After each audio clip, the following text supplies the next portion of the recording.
Voilà, pour la troisième fois, nous sommes en train de dire que tout ce que nous faisons, la dernière ligne droite pour la fête de Pessah, est considéré comme une mitzvah de la Torah. Puisque la mitzvah de la Torah consiste à se préparer à la fête de Pessah. Et en guise d'introduction de ce cours, je voulais vous raconter une histoire extraordinaire pour nous donner du courage. C'est qui? Rav Shimshon Pinkus. Tout le monde connaît ce fameux Rav qui a éclairé le monde pendant toutes ces années de sa vie, qui étaient très courtes d'ailleurs, mais il a fait, des livres ont été diffusés à travers le monde entier. Et grâce à ça, Hachem il a donné beaucoup de courage à tout le cas d'Israël. Et son histoire est la suivante. Lui, c'était un Américain, juif américain, pas trop religieux, qui a débarqué à Yerushalayim, dans la yeshiva de Brisk. Et il a étudié la Torah. Et il s'est rapproché de la Torah. Et puis, comme un Pessah, comme le nôtre aujourd'hui, il s'est retrouvé le soir de l'Abdikat Hamet, il s'est retrouvé seul dans son appartement. Parce que dans la yeshiva de Brisk, il n'y a pas de yeshiva proprement dit, c'est rien que des maisons que les Bachurim louent. Donc, ils ont loué une maison, tous ses camarades sont retournés aux États-Unis, et lui, il est resté dans la yeshiva, dans sa chambre. Et il devait faire l'Abdikat Hamet. Un garçon. Et donc, il a commencé l'Abdikat Hamet, mais vous savez que les hommes, ils n'aiment pas tellement le nettoyage. Les femmes, ils adorent. Mais les hommes, c'est le moins possible. Le moins possible. Et si déjà on fait le minimum possible. Bon, alors lui, il a dit, mais là, j'ai pas de femme, et j'ai pas ma mère, et j'ai pas mes soeurs. Donc, qu'est-ce qu'il a fait? Il s'est mis à nettoyer sa chambre, etc. C'était très dur, parce qu'ils avaient une cuisine, un réfrigérateur, ils avaient un congélateur. Bon, c'était vraiment incroyablement difficile pour ce pauvre garçon. Et puis, après 2 heures de travail, il a fait l'Abdikat Hamet, etc. et tout. Et puis, il s'est assis, il dit, bah, il fait la misère. Il dit, attends, mais j'ai oublié quelque chose. J'ai tout fait l'Abdikat Hamet chez moi, mais en haut, il y a un grenier. Mais le grenier, je n'ai pas fait l'Abdikat Hamet. Ah bon, mais le grenier, il ne m'appartient pas à moi. Le grenier, c'est pour toute la maison. C'est un grenier global pour toutes les personnes qui habitent dans ce bâtiment, dans cette maison. Dans cet immeuble, ouais. Dans cet immeuble, exactement. Alors, il a dit, oui, mais bon, je vois que personne ne le fait. Si je ne le fais pas moi, il n'y aura personne qui le fera. Donc, il monte voir le grenier. L'état du grenier, il y avait, depuis que cet appartement, ce binyan a été construit, jamais on a nettoyé ce grenier. Il était tout sale. Il y avait affreux. Alors, j'ai dit, non, mais c'est même pas dans les rêves. C'est pas à moi de faire un truc comme ça. Attendez, il faut amener des femmes de ménage. Je ne vais pas commencer, moi, Bachouri Shiva, je vais commencer à nettoyer un grenier, mais c'est même pas dans les rêves. Alors, il hésitait. Après, comme ça, au fond de lui-même, dans son cœur, il a dit, mais la Torah, elle a dit, or l'arba, ça, botim et hametz. Il faut être bodek le hametz. Or l'arba, ça, le 15, la veille du 15, 14, or l'arba, ça. Il faut, la veille de Pessah, il faut être bodek le hametz. Alors, qu'est-ce qu'il a fait? Il est descendu en bas, il a rempli des seaux, il a mis de détergent, il a commencé à nettoyer, mais ça, il est complètement recouvert de tous les. C'est tellement sale. Et tous les gens disent, mais attends, mais je suis fou, mais est-ce qu'il y a une mitzvah d'abord de faire un truc comme ça? Pas une mitzvah, ça. La Torah n'a pas dit de commencer à devenir une femme de ménage. Je comprends pas, ça ne veut rien dire. Je dis, oui, mais il écrit dans le Shulchan Aruch. Comme j'ai marqué Zimbo Hamet, tous les endroits qu'il faut rentrer le Hamet, eh ben, les enfants, des fois, ils jouent dans le grenier, des fois, on a mis les choses dans le grenier, etc. On a commencé à frotter, 2 heures, 3 heures, 4 heures du matin, 5 heures du matin. Il est arrivé quelques minutes avant le Netzach Hama de finir le nettoyage, et après il a pris la bougie, il a commencé à faire l'Abdikat Hamet, et de cette manière, il est descendu de rentrer dans sa chambre, il était épuisé. Il a dit, maintenant, qu'est-ce que je fais? Je fais la mitzvah maintenant, ou bien je fais la tefila honnête, ou bien je vais dormir. Mais si je dors, je ne sais pas quand je vais me réveiller. Il a dit, bon, je vais quand même faire la mitzvah honnête. Donc, il est parti faire la tefila honnête. Il est revenu, il a dit, mais je ne peux pas dormir parce que je dois faire maintenant le bio Hametz, je dois préparer le seder, faire ceci. Donc, d'une chose à l'autre, il n'a pas fermé l'œil. Et puis le soir du seder, il a dit, mais je suis sûr que je vais m'effondrer cette année, même pas dans les rêves, je bois l'arbre cochotte. Je vais manger des matzot, pas dans les rêves, c'est impossible. Il a fait ce grand rave là, le rave Shimshon Pinkus. Shimshon Pinkus, qu'est-ce qu'il a fait? Il s'est encouragé et il a senti que comme ça, il était habité d'une force inouïe et d'une sainteté et d'un cheshek, une envie de faire les mitzvot qui était infinie. Et il a fait le seder, pas possible. Il a dit, de ma vie, j'ai jamais fait un seder tellement beau, tellement incroyable et tellement formidable. Et puis, bon alors, le seder est fini, 2h du matin, 1h du matin, ça se termine. Et bon, normalement, on va dormir. Il a dit, non, mais dans le Shulchan Aruch, il y a écrit, il faut continuer à raconter la Siyat Mitzrayim toute la nuit. Mais je n'ai pas dormi la veille. C'est-à-dire, dans 48 heures que je ne dors pas. Il a dit, bon, non, mais ce n'est pas grave, je continue. Et il est resté en train d'étudier la halachot de Pessah toute la nuit, jusqu'au petit matin. Il est parti faire le net. Après, en revenant du net, il a dit, mais qu'est-ce que je vais dormir? Il a dit, non, mais il y a un mitzvah de faire le kiddush et tout ça. Il a Seouda et on ne peut pas dormir. Et de cette manière-là, il était mamash dans la doucha pendant tous les 2 jours du Seder. Arrivé à la fin des 2 jours du Seder, il s'est dit, bon, maintenant, Chalamot, c'est fini. Mais non, il sentait comme ça une force inouïe qui l'habitait et qui lui disait, allez, fais une mitzvah, continue. Comme ça, tout Chalamot, il était joyeux, il était dans un monde meilleur, un monde joyeux, tout il a fait la mitzvah. Et comme ça, tout Chalamot et le Yom Tov, encore il a fait. Et comme cette année, c'était vendredi et Shabbat, le Shabbat il a dit de sa vie, il n'a jamais passé un Shabbat aussi joyeux que le 8e jour de Pessah. Et de cette manière, il a tout fini des 8 jours de Pessah. Il était dans l'extase, on va appeler ça. Et puis, il a décidé dans son esprit, il a dit, Shimshon, Shimshon Pinkus, Shimshon, c'est fini.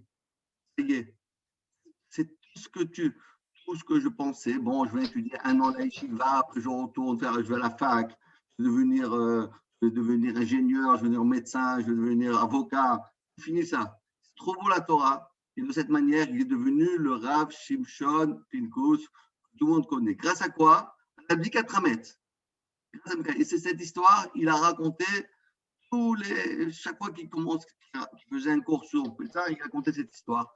Et d'ailleurs, dans son livre qui s'appelle Tiferet Shimshon sur la Haggadah de Pessah, en guise d'introduction, c'est ce qu'il écrit là-bas.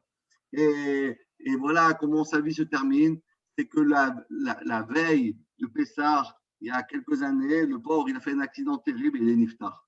Il a commencé sa vie avec le soir du Seder et il a fini sa vie avec le soir du Seder. Et de cette manière-là, il nous a quittés, c'est vrai, il nous a quittés en chair et en os, mais il est toujours présent dans notre esprit. Et tous ces chidushim, ils sont chaque année racontés, expliqués, commentés dans sa Haggadah et dans tous ces livres qui sont des livres qui sont accessibles à tout un chacun et qui donnent énormément de force à chaque personne de continuer. Voilà l'histoire incroyable de ce Rav Shimon. Qu'est-ce qu'on voit d'ici? Mais il fait une mitzvah, midrabanan, 14 mètres. Et qu'est-ce qu'Hachem il lui fait? Megalgelim sruta de gezakai. Mitzvah gored mitzvah, mitzvah gored mitzvah, mitzvah gored mitzvah. Et dans sa tête, il a fait tilt. Il a tourné, il a mis il a décidé dans son cœur de changer de vie grâce à l'abdikat Hametz. Et donc, nous allons, Bezrat Hashem, voir rapidement la halachot de Bdikat Hametz, et puis de Biur Hametz, et après on va voir comment il nous reste encore quelques jours pour faire la cachérisation et comment cachériser le Hametz. Donc nous avons 3/4 d'heure. S'il y a des questions, vous les posez vous les écrivez chez Michael. Hein, Michael?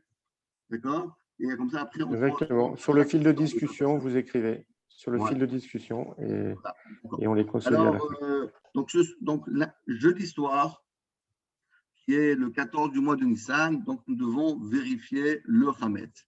C'est-à-dire quoi? Dès le début de la nuit, dès la tombée de la nuit, nous devons obligatoirement faire l'abdicat Hametz. On ne peut pas se permettre de retarder l'abdicat Hametz. Ceux qui font Arvit habituellement, ou bien après l'Ashkia, ou après le Plaga Mincha, ils feront Arvit Mincha, Mincha Arvit suivi.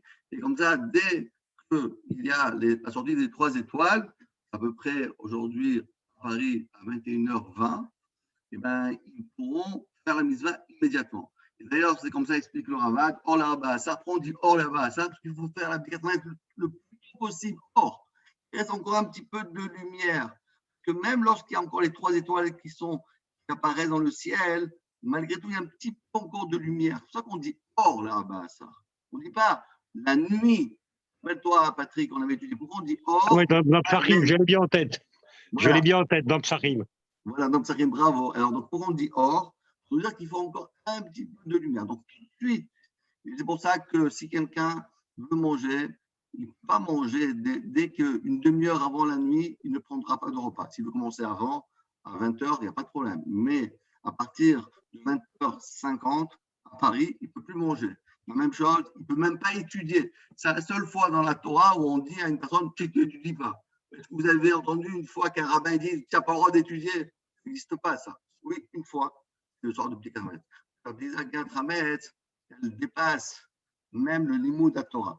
Donc, mais évidemment, si on veut prendre un fruit ou bien un petit maisonnot, on aura le droit de prendre, mais pas dans la demi-heure. Mais dès que arrivé le moment, on doit se mettre à faire la vérification de l'abdicat Hametz. Alors, comment on fait rapidement l'abdicat Hametz? Comme on l'a déjà expliqué plusieurs fois dans ces cours-là, l'abdicat Hametz, ce n'est pas un petit tour depuis son vent. On fait un petit tour et l'abdicat Hametz, après on va manger des grillades. Au taille, les grillades, c'est bien. Mais l'abdicat Hametz, ça passe avant. C'est-à-dire quoi? Il faut. Par contre que Abraham Kanevski, il passait presque toute sa nuit, alors que vous savez qu'il faisait tellement attention à chaque instant de sa vie, mais il est passé toute la nuit pour 4 Hametz, alors que sa maison était vraiment très petite. Et il vérifiait chaque coin, recoin, il vérifiait les poches de sa veste, de sa chemise, de tous les poches de tous les enfants, les cartables, les endroits, les tiroirs. Il faut vérifier toute la maison. Tout. On va dire, bon, ça, il n'y a pas. Partout, il faut vérifier. Et simplement, il faut vérifier, mais il faut vérifier les hors aner. Or, les rabats, ça, Bodkim et Tarmet, les hors aner. Il faut prendre une lumière, on appelle une lumière, une bougie. C'est vrai que la bougie, aujourd'hui, c'est un petit peu juste parce que madame, elle ne va pas être tellement contente si elle voit qu'il y a une traîne qui suit le mari où elle va, si on prend une bougie avec une bougie rouge, il y a une traîne rouge qui va aller de toute la maison. Donc, la halakha était posée par les grandes Goudolé Israël, c'est on a le droit de prendre une torche. Et de cette manière-là, on fait l'abdika léoranaire. Mais il faut ouvrir chaque armoire, chaque tiroir, chaque recoin, tous les lits, entre les armoires, partout, il faut vérifier l'abdika tramet. C'est ce qu'on appelle la mitzvah de bdika tramet. Plus on travaille, plus on se fatigue, plus on va transpirer, dépenser de l'énergie, dépenser des calories, et plus Hachem va prendre toute cette transpiration, il va effacer la vérote. C'est comme Hachem il prend comme un loir comme ça, et Hachem il prend, et il efface toute la vérote. Allez, combien de calories tu as perdu sur les 4 mètres? 200 calories, 200 vérotes de moins. 100 calories, 100 calories par mois. C'est une bonne affaire. Les gens qui font ils font attention à leur ligne, ben c'est une super bonne affaire. Toute la recherche qu'on a fait pendant la semaine, est-ce qu'elle a autant de valeur que celle du soir? Alors, très bonne question. Alors, qu'est-ce qu'il faut faire, évidemment, pour arriver à ce que je viens de décrire il y a un instant? C'est un travail sur nos maisons où il y a tellement de choses, on a tellement d'objets, tellement etc. Donc, qu'est-ce qu'il faut faire? C'est écrit dans Mishnah Bora. Qu'est-ce qu'il faut faire? C'est mieux de scinder l'abdika. On peut commencer déjà ce soir, on peut commencer mercredi soir, on a encore mardi soir, jeudi soir, et on commence à faire une mini-abdika. Par exemple, on fait ce soir à 21h20, on fait la chambre des enfants. Demain, le mercredi, à 21h20, on fait la salle à manger. Donc là, les choses déjà, ça a été déjà validé et validé, on fait un vie, mais c'est validé et c'est caché. De cette manière-là, on est plus même, si vous voulez, faire la mitzvah comme il se faut. Parce que si on attend la dernière minute, Impossible. Ça va être bâclé. C'est sûr que personne ne peut rester. Comme la voiture, par exemple. On ne va pas attendre le jeudi soir pour faire sa voiture si on l'utilise. Parce que si on utilise sa voiture pendant la fête de Pessah, eh ben, si on attend jeudi soir, après qu'on a tellement fatigué de faire tout ce qu'il y a à faire, alors ça va être difficile. Donc c'est pour ça, on se préparera un petit peu avant. Juste un instant, j'enlève le téléphone parce que là.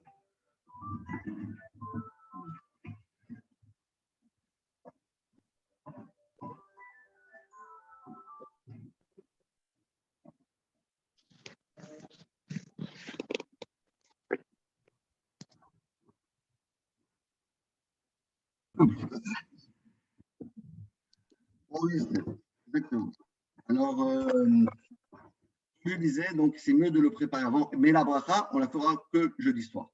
De cette manière, on fait pire. Maintenant, écoutez bien, il y a des choses qui sont obligées d'être dites, sinon on risque de ne pas bien faire l'abdicat Hamet. L'abdicat Hamet, il y a des choses dans notre appartement qui sont excessivement difficiles à vérifier. Donc c'est pour ça qu'on a mis côté de l'abdicat Hamet, on a mis ce qu'on appelle la Mechirat Hamet. Toute chose qui est difficile pour nous de vérifier. Alors, qu'est-ce qu'on peut faire? On peut la vendre. Je donne un exemple. Vous avez dans votre à manger des émeraudes de Shabbat. Les émeraudes de Shabbat, si on veut même les utiliser, mais les garder dans sa maison, il faut vérifier chaque page. Parce que comme on les utilise chaque Shabbat pendant le repas, donc il y a des miettes de pain qui sont rentrées dedans. Donc il faudrait prendre chaque page d'émeraude et passer la main et ouais, nettoyer. Donc imaginez vous avez 10, 15, et chacun, il y a 50 pages, donc ça fait 500 pages. 500 pages, 1000 pages. Donc, c'est impossible de gérer ça. Donc, c'est mieux, qu'est-ce qu'on fait? Chaque fois que c'est difficile, un placard, c'est trop difficile de le faire parce qu'il y a tellement de choses, on le ferme et on le vend. C'est pour ça qu'il y a toujours comme ça, Dika, Mechira, Dika, Mechira. Toutes les choses qui sont difficiles à faire la Dika, le conseil qui est donné dans la halakha, c'est de le vendre. Bien qu'on ne vend pas, même ceux qui sont marmirim, de ne pas vendre du Hametz BN, une bouteille de whisky, tout ça, on ne vend pas, on essaye de ne pas vendre, mais les petites miettes de pain qui restent ici, qui restent là-bas, etc. Donc, on peut le vendre sans problème. La même chose. Beaucoup de femmes, ils préfèrent aller dans des hôtels que de faire du caracol. Ils disent, c'est tellement dur, mais non, c'est pas tellement dur du tout, c'est tellement facile, hyper facile, le petit 4 mètres. Pourquoi? Parce que par exemple, on va prendre dans la cuisine, d'accord? On va voir très rapidement. Si vous avez par exemple, dans la cuisine, vous avez on fait des tartes, des plats à tarte. Alors, des farines comme ça, à nettoyer le plat à tarte, des trucs, chaque plat de tarte, c'est 10 minutes, un quart d'heure, 20 minutes. Multiplié par 10, c'est 3 heures de travail. Non, on peut prendre toutes ces choses-là, le mettre dans un placard, le mettre à clé, marqué vendu, et le vendre dans le Hametz. Mais oui, il y a du Hametz, mais ce Hametz-là, il n'est pas BN. Ce n'est pas du Hametz qui est important. Ce n'est pas quelque chose qui est chachou. On a le droit de le vendre. Les khatrila, pour ne pas faire pour ne pas décourager les gens à faire un beau Pessah, chez eux à la maison. C'est une première des choses. Deuxième chose, j'ai aussi un conseil, parce que Baruch Hashem, nous avons tous énormément de vêtements. Imaginez-vous que toutes les poches, les petites poches, etc., il faut faire 10 km de chaque poche. Alors, Botaï, si vous avez 10 chemises, c'est 10 poches. Vous en avez 10 par enfant, ça fait combien? Moi, j'ai toujours, il faut avoir moins de 12 enfants comme il y a nous. 75% de la SNCF, c'est bon. Donc, ça fait, voilà, même calculer 10 fois 12, ça fait 120 poches, plus les manteaux, c'est infinissable. Donc, dit le Rav Nissim Karlit, et comme ça, il dit le Rav Eliashiv, qu'est-ce qu'on fait? Lorsqu'on fait de la lessive et on lave des chemises et des habits des enfants, qu'est-ce qu'on fait? On prend la poche et on la retourne. On prend la poche et on la retourne.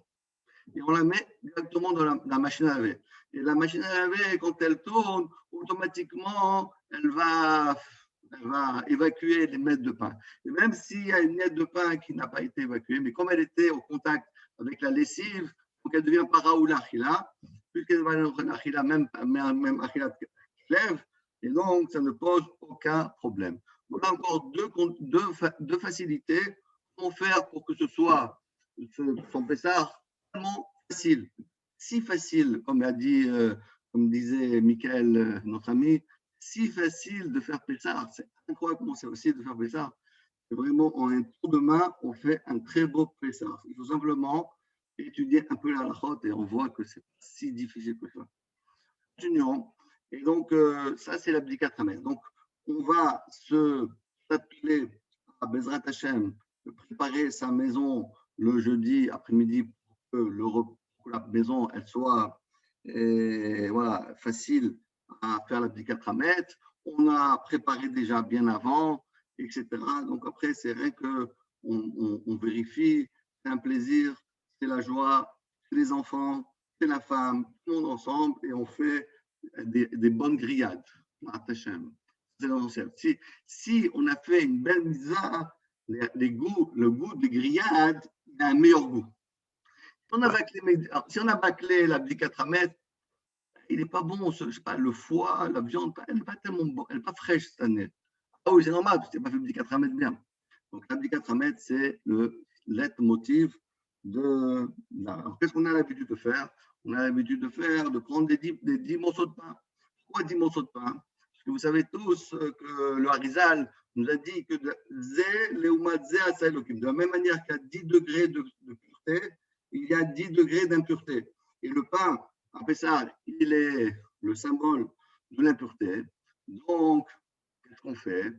On va brûler, rechercher les 10 morceaux de pain qui sont des Esser Sfirot de Touma. On va les brûler. Ça, on a complètement annulé tout le Hametz. Et si on a annulé, on a brûlé le Hametz, après, on peut régénérer notre énergie pour faire le Seder. Parce que le Seder aussi, rappelez-vous qu'on l'a dit la dernière fois, dans la Kehara de Pessah, la Kehara du Seder, il y a 10 choses. Il y a les 3 matzot, et après le Zroa, la Betsa et le Maror. Et après, il y a Haroset, il y a Deuxième Maror, un autre Maror. Un autre Maror, c'est Chazeret, bravo. Et donc, ça fait 3 et 3. Et la Kiara, ça fait le 10e. Donc, on a les 10 de Gdusha, les 10 de Touma. De cette manière-là, on a, si vous voulez, reconstruit, on a fait naître le peuple d'Israël. Le peuple d'Israël, il doit être né sur ces 10 bases, comme les Asara Ma'amarot Shnivra Olam, les 10 paroles créatrices qui ont fait le monde. Donc, nous, on est en train de reconstruire notre monde, le peuple d'Israël. Et grâce à ça, on fait la mitzvah de ce qu'on appelle le Seder, qui correspond justement le bien par rapport au mal. L'abdika et le biour, c'est pour enlever le mal. Tourmera, c'est homme. Enlève le mal, il fait du bien. Donc, on va enlever le mal pour pouvoir profiter du bien qui est en nous, du bien qui est dans le cas d'Israël. Et à ça, on fait ça. Alors maintenant, Rabotai, avant de passer dans la cuisine rapidement des choses qu'il faut savoir, je voulais encore 2 points dans l'abdicat Hametz. Donc, on a fini l'abdicat Hametz, évidemment. Il faut garder donc tout le pain, il ne faut pas tout brûler et tout enlever, parce qu'on a les 10 morceaux de pain. Les 10 morceaux de pain à Botaï, pour faire bien la mitzvah, comme c'est écrit dans les poskim, comme il dit le Rav Steinbourg et dans d'autres poskim, pour faire la mitzvah de Biur Hametz, il faut qu'il y ait un kazaït. Si on prend des tout petits morceaux de pain, et en fin de compte, il n'y a pas de kazaït. Donc, s'il n'y a pas de kazaït, il n'y a pas de bali rae ou bali matzeh.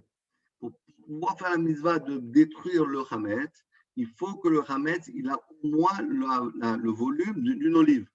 Donc, mettez des morceaux de pain, des miettes de pain, des morceaux de pain qui ont le volume d'un kazaït. Et à ce moment-là, le lendemain matin, le vendredi matin, à l'heure qui a été affichée dans les synagogues, il faut brûler ce hametz. Pourquoi? Parce que si on n'a que des petits morceaux, il n'y a pas de mitzvah. Et la mitzvah, c'est de brûler. Donc, il faut brûler le pain qui a un chiour. Le chiour de Biour, c'est kazaït. Alors, c'est vrai, même si on ne veut pas faire les 10 grands morceaux de pain, on fera un grand morceau de pain et 9 petits. Parce que l'essentiel, c'est qu'un kazaït, même si on veut mettre des petits. Mais si on veut faire tous, on peut faire. Mais ce qui surtout faut faire, c'est d'en perdre un.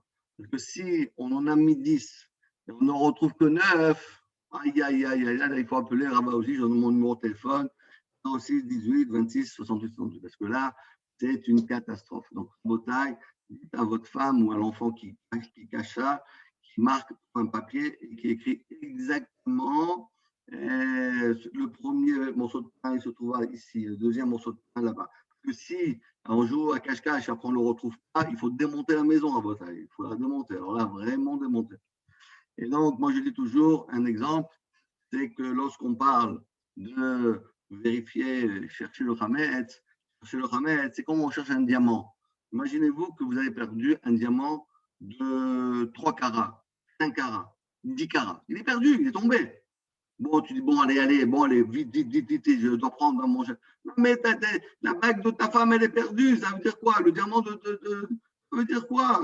Ça veut dire que j'ai payé 10 000, 15 000 euros, 30 000 euros, 50 000 euros. Je ne veux pas la jeter. Je dis 50 000, Keniraton.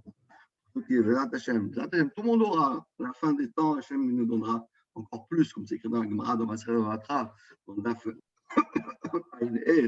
Dans les temps, Hachem, il va nous ouvrir de diamants. Donc, qu'est-ce qu'on fait? On doit chercher, parce qu'on doit vraiment chercher, parce que c'est pas possible de le perdre. C'est pas possible que je n'ai pas trouvé. Je dois chercher. Et donc, c'est pour ça que on doit faire attention de bien noter où se trouve le hametz pour, Shalom, ne pas faire en sorte que le hametz soit perdu. Alors après, si c'est perdu, ça demande beaucoup de... La troisième chose, une chose aussi importante pour la Vikat Hametz, là, de jeudi soir, c'est la chose suivante. Il faut qu'on récupère tous ces morceaux de pain qu'on a cachés. Et évidemment, si on en a trouvé encore un autre, moi, une fois, j'ai fait une mise extraordinaire parce que moi, j'ai mis caché. Les enfants, ils ont caché les morceaux de pain. Moi, j'en ai trouvé un autre. Ils n'avaient pas caché. Vous savez comment j'étais joyeux? Pourquoi? Parce que mon fils, chaque fois qu'on lui donnait un petit sandwich pour aller à l'école, il voulait prendre un petit gâteau pour la récréation. Alors lui, il n'aimait pas ce gâteau. Et lui, il n'aimait que les croissants. On lui donnait le pain au chocolat. Botaï, c'est difficile ça. Bon, qu'est-ce qu'il faisait? Il prenait le petit sac dans lequel on mettait le croissant et hop, il le jetait derrière l'armoire. Mais personne ne pouvait le voir.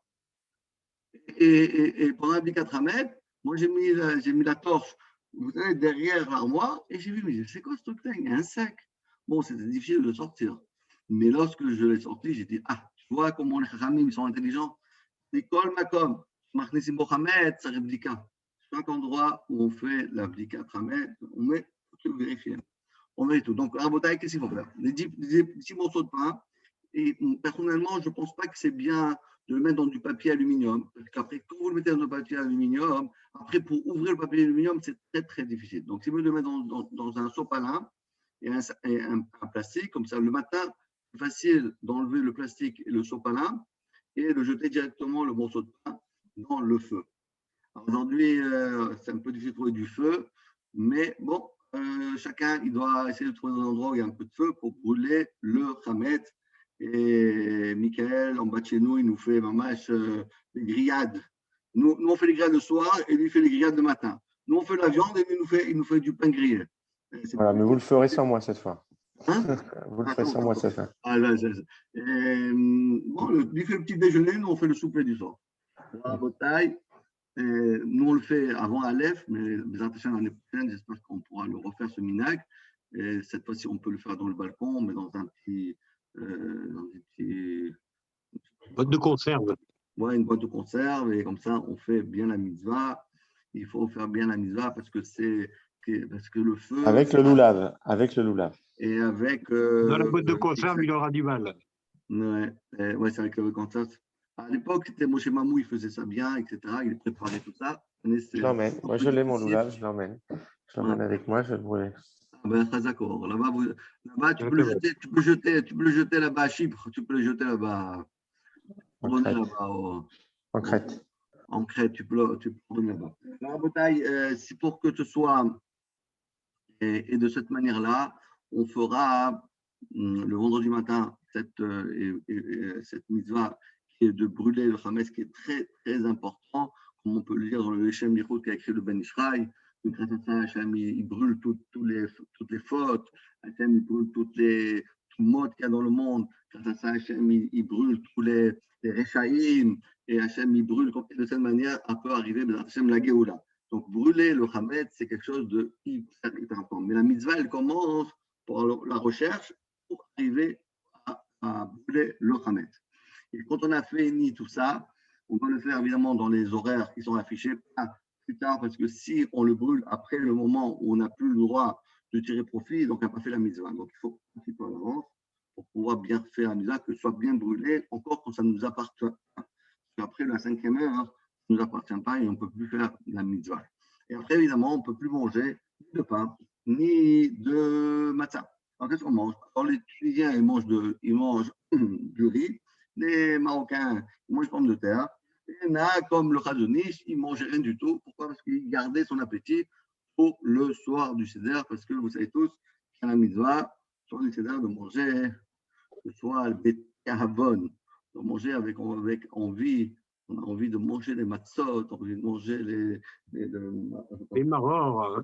Ouais, bon, aujourd'hui, le maror, il n'est pas tellement si maror que ça, parce que de la laitue, aujourd'hui, on trouve de partout. Évidemment, il faut faire très attention à la laitue, parce qu'il y a plein de bêtes. Donc, il faut acheter de la laitue cachère qui a été vérifiée. Les endives, normalement, généralement, on comprend. Oui, oui. Les endives, par contre, ils sont très amers. Ça, c'est une belle mitzvah. Le Khazonish, il mangeait et de la laitue et des endives. Les deux ensemble, parce que la laitue, parce qu'elle est sucrée au début, c'est-à-dire elle a un petit goût comme ça, sympathique au début, et lorsqu'on la laisse longtemps en terre, elle prend de l'amertume. C'est un souvenir qu'au début, les Béné Israël, ils travaillaient, tout était gentil, ils venaient travailler avec nous, avec les Égyptiens, et après, ça devenait de plus en plus dur, jusqu'au moment où c'était intenable. Donc ça, c'est un souvenir de ce qu'on appelle le souvenir du Maroc. Mais à part ça, il faut avoir le goût du Maroc. Donc un peu, si on mettait les deux ensemble, de la laitue et de la on appelle ça, de la laitue et des endives, c'est ce que je fais moi aussi. Je fais comme ça, je fais les deux, comme ça on fait la mitzvah, les madrines. On fait la mitzvah. Maintenant, à Botaï, les Ashkénazes, ils prennent du réfort en place de maror. Oui, on dirait fort. Oh. Ça, pour être amer, c'est amer. Les Ashkénazes, ils prennent que du maror. Le maror, ils prennent du réfort. Et c'est pas question de amer, c'est que c'est hyper fort. Et donc, il faut vraiment avoir beaucoup voilà. Mais chacun, il faut son minag. Pour eux, c'est très dur. Mais c'est comme ça que ça marche. Maintenant, la bataille, il y a encore beaucoup de choses à dire, mais j'aurais voulu quand même assez rapidement, pour qu'on ne fasse pas d'erreur, cette année aussi, sur la cachérisation de la cuisine. Alors, il y a des gens qui ont déjà mis leur cuisine, déjà. Il y en a qui vont la mettre demain soir, il y en a qui la mettront jeudi soir. Mais il faut obtenir une cachérisation sans équivoque, savoir que la cuisine, elle soit étincelante. Alors, c'est toujours, comme ça que je dis toujours, c'est facile le premier jour de Pessah d'avoir une belle cuisine toute propre, etc. Mais nous, on veut voir, est-ce que le dernier jour de Pessah, quel état est ta cuisine? Alors, tu as tout déchiré, c'est mal fait. Non, il faut que ton Pessah reste caché. Mélanger. Alors, comment on fait? Alors, on va commencer par le début. On va prendre les plans de travail. Les plans de travail, alors, qu'est-ce qu'il faut faire? Il faut tout simplement verser de l'eau bouillante, ébouillanter le plan de travail, que ce soit qu'il est fait, en général, c'est fait soit avec du granit, du bois, du formica, toutes ces choses-là, on peut, ou bien en marbre, alors, c'est marbre qu'on peut le cachériser. Donc, on va cachériser le plan de travail. On prend une bouilloire qui n'a pas été utilisée pendant 24 heures, même si elle est du Hametz, puisqu'il y a 24 heures qui a passé, c'est pas grave. Et on va verser sur le plan de travail de cette eau bouillante sur le plan de travail. Et après l'avoir passé de l'eau chaude, on passe de l'eau froide. Évidemment, avant tout doit être propre. Parce que la cachérisation, elle ne peut s'obtenir que sur des surfaces propres. Il faut nettoyer et avoir un plan de travail entièrement propre, sans saleté dans les interstices. Il faut bien gratter s'il y a des saletés, etc. Parce qu'une cachérisation où il y a un petit peu dans les interstices un peu de saleté ou quelque chose qui n'est pas propre, la cachérisation n'a pas été valable.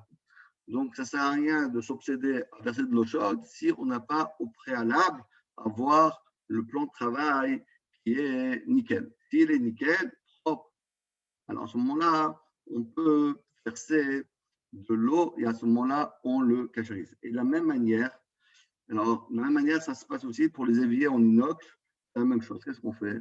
On doit nettoyer son évier avec toutes sortes de produits, des détergents. Il est propre, il est nickel. Et après cela, qu'est-ce qu'on va lui faire?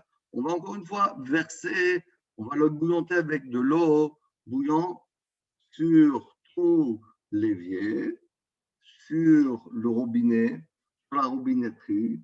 Et à ce moment-là, tout est caché.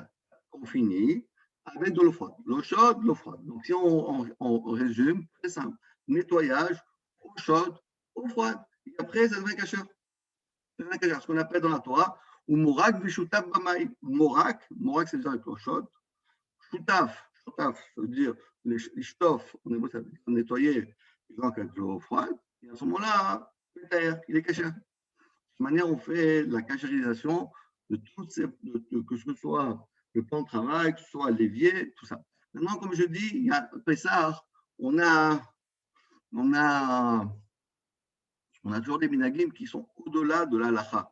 Parce qu'on veut faire mashou de Hametz. Alors, beaucoup de gens, ils recouvrent après leur évier, leur plan de travail avec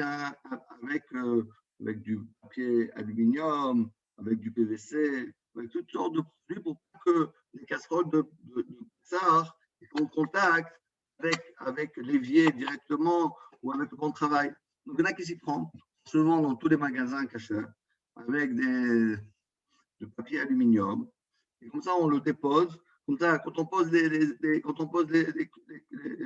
casseroles, etc., ils ne sont pas de direction. Bien qu'en réalité, après la cachérisation, ça ne pose aucun problème parce que, en fin de compte,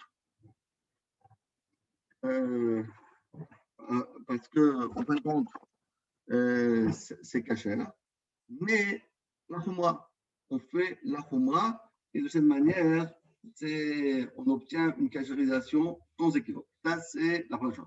Maintenant, comment on va prendre la bouilloire pour verser sur l'évier, sur le plan de travail? Alors, il y a sur ça aussi il y a deux manières. Il y en a qui prennent une bouilloire qui a bouilli, et ils la détachent du socle et ils versent. C'est une première manière. Mais cette manière, elle n'est pas les coulées alma. Parce que comme il faut, il roule, il richonne, chez l'onifsac à kiloir, il faut que ce soit encore rattaché à la source de chaleur. Donc, qu'est-ce qu'on fait? On laisse la bouilloire allumée.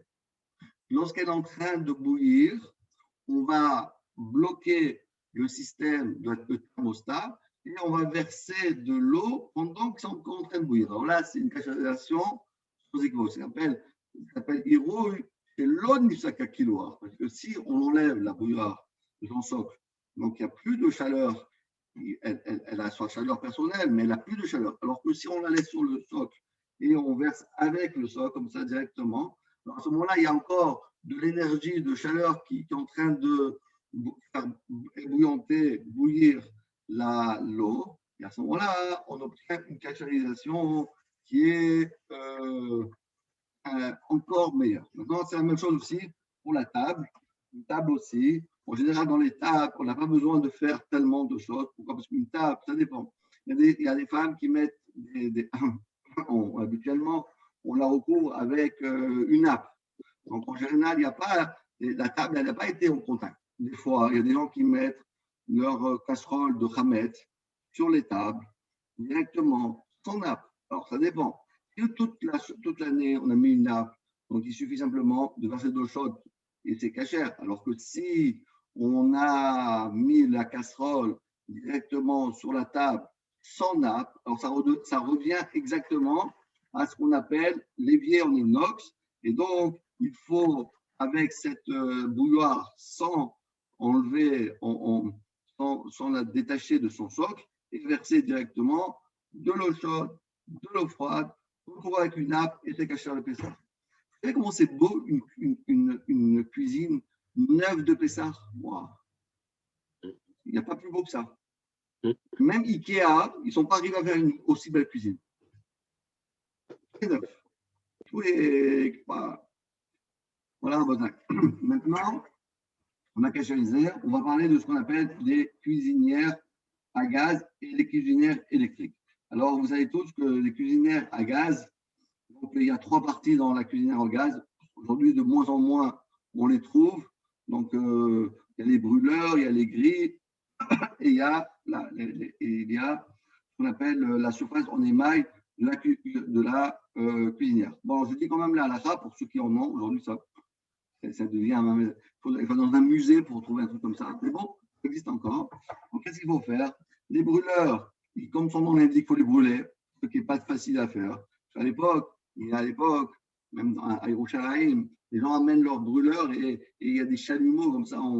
Avec les chalumeaux, on fait l'iboun, on les fait brûler. Les brûleurs ainsi que les grilles, on les fait passer par de l'eau, par un chalumeau. Bon, c'est pas facile à faire. Nous, aujourd'hui, comment on peut faire? Ceux qui ont une chose comme ça, qu'est-ce qu'ils font? Ils prennent par exemple la grille et ils allument la flamme et ils tournent la grille pour que toute la grille elle soit passée sous le feu. Mais comme ça n'atteint pas vraiment une chaleur extraordinaire, donc on a l'habitude de la recouvrir avec des bandelettes de papier aluminium pour que ce soit cachère. C'est une première des choses. Et la surface en émail, on met aussi du papier aluminium, comme ça, tout en aluminium. On base aluminium, les brûleurs sont aluminium, les brûleurs, je me trompais, les grilles sont en aluminium parce qu'ils sont recouverts en aluminium, et le brûleur, il a été brûlé par le feu de la gazinière. Et donc, c'est cachère. Maintenant, les cuisinières électriques, c'est beaucoup plus facile. Et qu'est-ce qu'il faut faire? Il faut allumer les plaques électriques à la température maximale pendant une heure, une demi-heure. Et après, on fait la agala, encore une fois, avec cette bouilloire électrique, sur la partie qui est en émail. Et on la recouvre avec du papier aluminium épais. Et de cette manière, on obtient une cachérisation totale. En fait, pour moi, vous m'arrêtez, hein. Pour moi, il y a il y a 3 types de cuisinières électriques. Il y a un avec les caoutchoucs noirs. Ça vous parle, vous savez, les réchauds? Oui, c'est celui que je parlais. C'est celle-là dont on vient de parler? Oui, c'est ça. D'accord. Et après, il y a la condensation et alors, justement, il y a ce qu'on appelle la vitrocéramique. Et la vitrocéramique, oui. Ouais. Alors, donc, je dis la gazinière, il y a ce qu'on appelle les trucs électriques et il y a ce qu'on appelle vitrocéramique. Alors, ceux-là, il y a une différence des ashkénazim et sfarad. Pour les ashkénazim, eh ben, ça ne marche pas tellement, on ne peut pas vraiment cachériser cette plaque-là. Alors que pour les sfarad, c'est très facile. Il faut simplement l'allumer c'est encore plus facile que pour les trucs de gaz. On l'allume, les brûleurs, les 4 sources de chaleur, on les allume pendant une demi-heure. Et quand c'est sec, on fait agala sur la partie, on devient cachère. Maintenant, on a un petit peu un problème parce qu'il y a des plaques si tu allumes, ça ne se met pas parce que c'est au contact avec la condensation. Pas condensation, non. Induction. Induction, voilà, c'est avec induction. Alors, comment il faut faire? Aujourd'hui, on peut acheter des conducteurs. C'est quoi des conducteurs? C'est une plaque qui fait un conducteur pour si quelqu'un a une casserole qui n'est pas à induction, donc il met cette plaque-là, et la plaque, elle imagine, puisqu'elle est au contact avec cette petite surface, comme une sorte d'assiette qui est posée directement sur la plaque d'induction. Et donc, elle sent qu'il y a quelque chose. Donc, elle s'allume. Et automatiquement, ça s'allume. On peut poser même une casserole. Ça se vend dans toutes les grandes surfaces. Et ça coûte 20-30 euros. Et grâce à ça, on obtient que ça s'allume. Alors, ça qu'il faut faire. Prendre cette plaque, allumer. Et à ce moment-là, on la cachérise.